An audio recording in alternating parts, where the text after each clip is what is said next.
What's up, everybody? Welcome back to another highly combustible reaction. We're jumping into something. The next one on our kind of history journey, Landsknechts, most sought after mercenaries in Europe. Let's check it out, because I ain't never ever heard nothing about no historical mercenaries anywhere. So I'm definitely interested. It's coming at us from Mikhail, of course, the man who keeps us on our history journey. I definitely appreciate it. Get over it, show signed Roman history some love. We're already signed up. We're already subbed up. We already hit the like button. You do the same. The link's in the description. Let's roll it. Let's learn something. The Landsknechts, arguably one of the most famous, most effective and most sought after mercenary troops of Europe, but sometimes also pitiless plunderers and ruthless rogues. Armed with threaded pikes and two-handed swords, they were admired by their allies and feared by their enemies. Here's how they became a force to be reckoned with. Contemporary historiographical accounts tell the tale of their rise as follows. In 1465, Duke Charles the Bald came to power in the Duchy of Burgundy. Duke Charles, he pursued ambitious goals, namely to make Burgundy a kingdom and to expand its borders. Some even say he aspired to become Emperor of the Holy Roman Empire. His ambitions to expand his realm ultimately led to the Burgundian Wars. In these wars, the overwhelming force of Burgundy was defeated by the small Swiss Confederacy at the battles of Grandson, Morat, and finally Nancy, where in the cold winter of 1477, the Swiss and troops of the Duchy of Lorraine attacked the fortified Burgundian position. In an outflanking maneuver, the Swiss charged the Burgundians and took their position by storm and drove them into the ice-cold river. Charles the Bald died of the wounds he had suffered during the battle. The surprising outcome of these David versus Goliath-like battles generated a lot of attention to the way the old Swiss Confederacy set up their troops, namely to their massed formations of pikes. Amongst those impressed by the success of the Swiss was Maximilian I, the son of Rodrick III. If I see that many people walking at me with sharp instruments of any sort, I'm going the opposite way. Impressed by the success of the Swiss was Maximilian I, the son of Rodrick III, Emperor of the Holy Roman Empire. Some months after Charles the Bald had died, Maximilian married Mary of Burgundy, Charles's only daughter, so that he inherited the Burgundian realm and riches. To defend his new territory against King Louis XI of France, who had an interest in the territory himself, Maximilian needed a well-functioning army. Neither could he count on the vassals or levies from within the empire, nor on the support of his father Frederick, because he and most of the troops of the empire were defending the eastern border against the Ottomans. Thus, Maximilian began to form an army, mainly consisting of cavalry, Flemish and Brabant foot soldiers, and mercenaries, which now could be easily financed due to the newly acquired Burgundian riches. At the Battle of Guingat in 1479, these newly assembled troops deployed pike squares like the ones of the old Swiss Confederacy for the first time, and were able to overcome the French army. In a highly symbolic gesture, Maximilian dismounted from his horse and joined the ranks of the ordinary pikemen. However, after that battle, Maximilian's army dissolved, and he realized he needed a structured and permanent force to defend his properties and his family's claim to power. That was a whole ass different kind of fighting. I'm telling you, I wouldn't want to be a part of it. Nowadays, when we fight, we like to do things from long range, from a distance. We don't want to be up, like, hand-to-hand combat.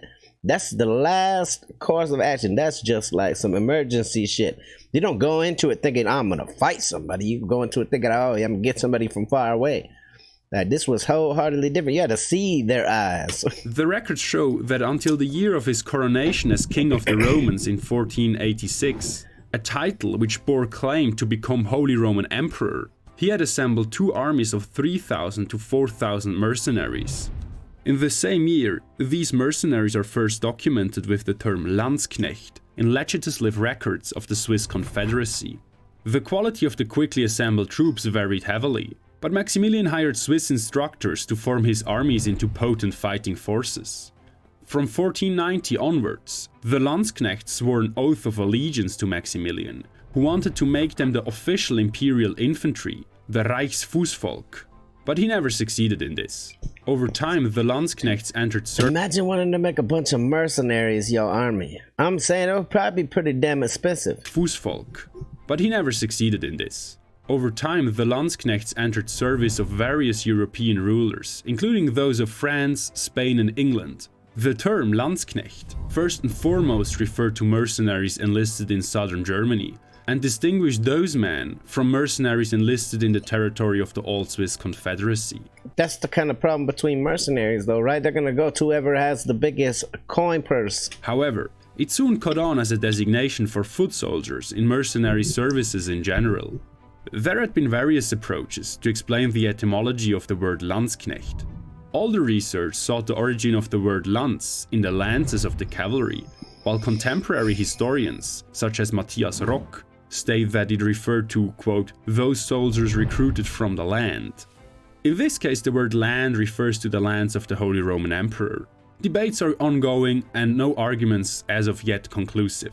In the sources of the 16th and 17th century, the term Landsknecht was gradually replaced by other terms such as Soldaten, soldiers, and Kriegsvolk, warfolk, and finally became obsolete.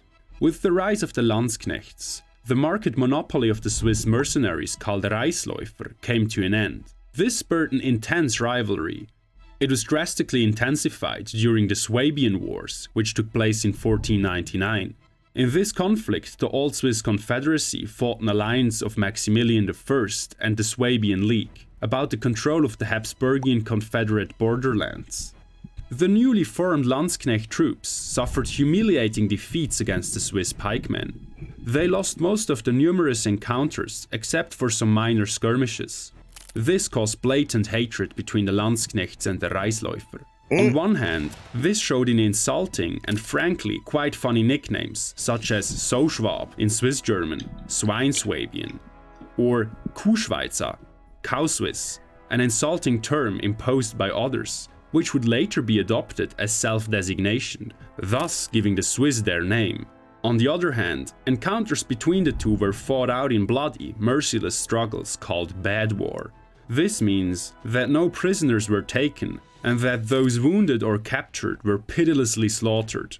After the Swabian Wars, Maximilian started a new recruitment campaign, because the Landsknechts were ineffective against the Reisläufer. We live in a different world nowadays. As a consequence, he put the recruitment in the hand of an experienced veteran, Georg von Frundsberg. His slogan was, viel Feind, viel Ehr, many enemies, much honor. Frundsberg was later titled Father of the Landsknechts. Sounds like a hard and is dude. regarded as one of the most important tacticians and military entrepreneurs of the 16th century. He took it upon himself to form new Landsknechts armies and train them based on his experiences. He didn't just imitate the Swiss tactics, but refined them. In contrast to the Swiss, he increased the number of shots in Landsknechts units after the Battle of Bicocca in 1522. Historian Reinhard Baumann, an acknowledged expert on Landsknechts, notes, quote, Frundsberg apparently recognized the signs of the time.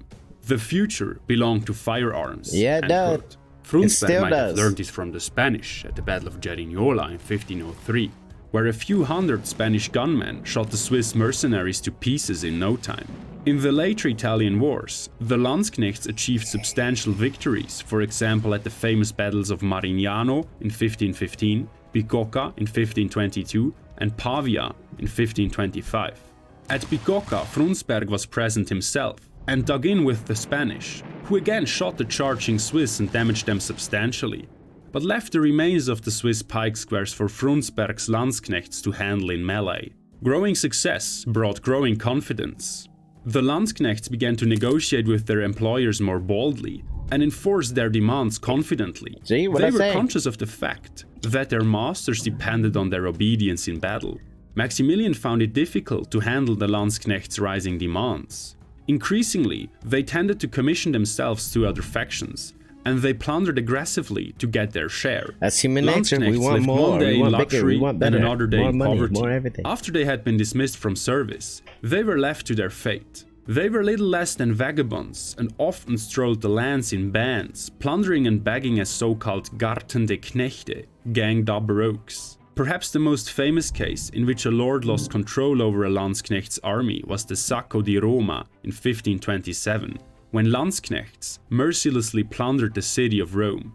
The Landsknechts hadn't become Maximilian's army as he had intended. but one of the most sought-after mercenary units of their time.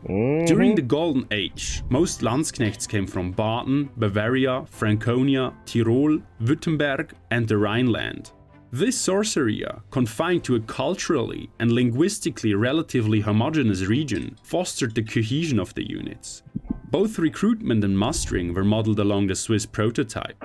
A new regiment, or Haufen, was raised by a lord, who issued a so-called latter's patent, in German der Bestellungsbrief, in which the unit's colonel was named. The latter's patent defined further key parameters, such as size and structure of the unit, pay, and finally, the articles of war, that is, the basic rules to govern the conduct of the troops. Upon accepting this contract, the commander would get hold of the needed funding, often through a loan, and then set up his chain of command. Some of his officers would go to nearby marketplaces, attracting potential recruits by the sound of drums.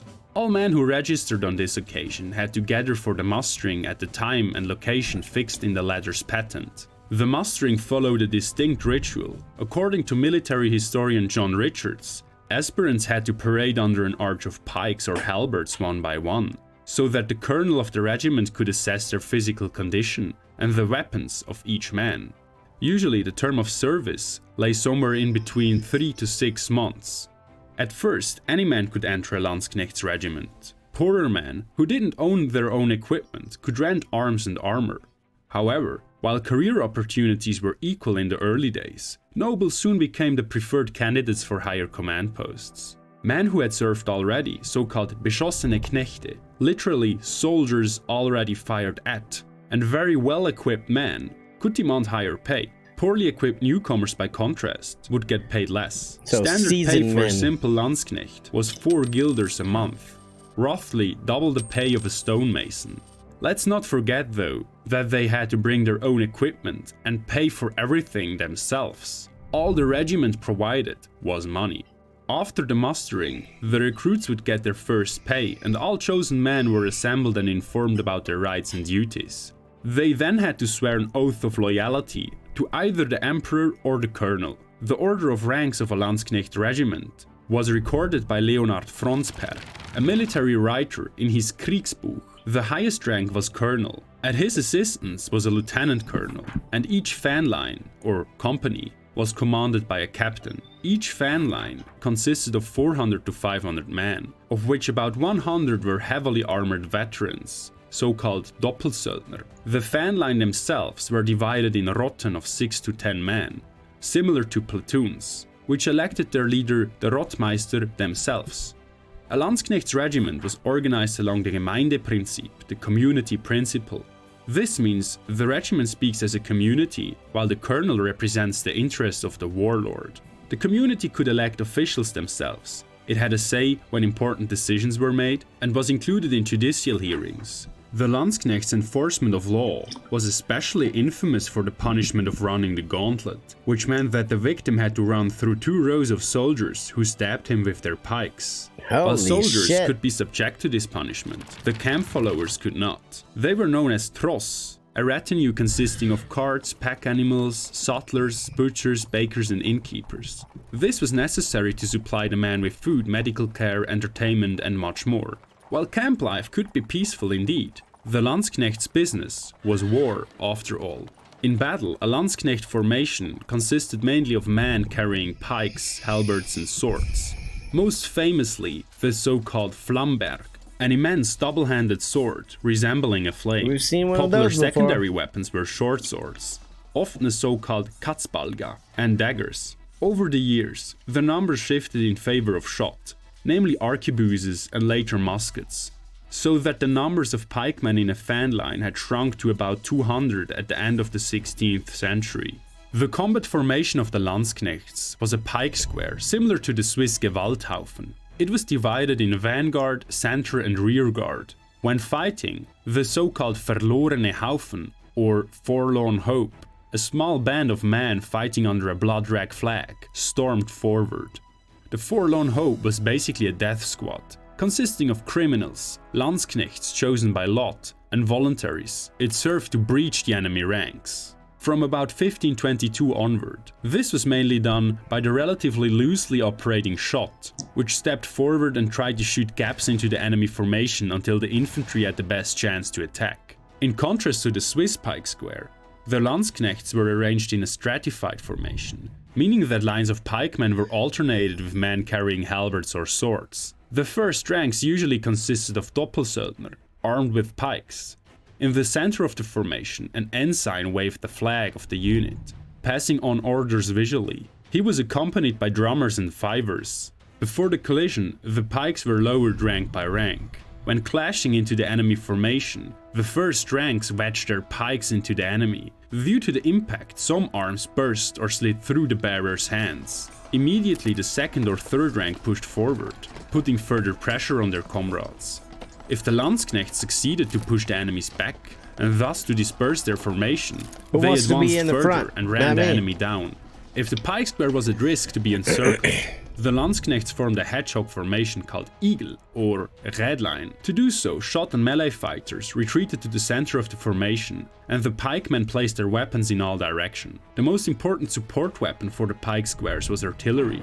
If it was deployed at the right moment, it could tear open enemy ranks to make them vulnerable to a charging foot soldier. However, knowledge about ballistics and aim was still limited, and heavy guns were very unwieldy. Sometimes the Landsknechts were also deployed in combination with cavalry. However, there was a deep rivalry between those two, and mass brawls were no rarity. Both Maximilian I and his successor Charles V had to deal with financial problems. They failed to pay their Landsknechts regularly and reliably. If you fail to pay your mercenaries, you ain't got no mercenaries anymore. The loyalty of these troops was fickle, and their discipline relied on lords honoring the contracts. So, the Landsknechts began to enter service with other warlords and military entrepreneurs from all over Europe. The emperors tried, but couldn't halt this. German Landsknechts fought under many flags in all of Europe, Northern Africa, and even in Venezuela. The Landsknechts' decline is probably best shown by the fact that the standard pay of 4 guilders remained practically the same for roughly a century, while its worth was whittled away by inflation. During the 16th century, the outstanding position of the Landsknechts decreased slowly. Their fashion fell out of style, and their status decreased steadily. Armament, tactics and organization of European armies were reformed constantly. Notable examples are the Spanish tercio and the Dutch firing line. However, the recruitment of large mercenary armies persisted for quite some time in Central Europe, and was only slowly replaced by standing armies after the 30 Years' War.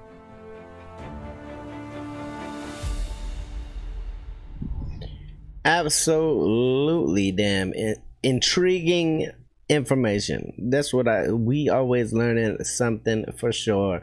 If you guys enjoyed it, make sure that you get over and show the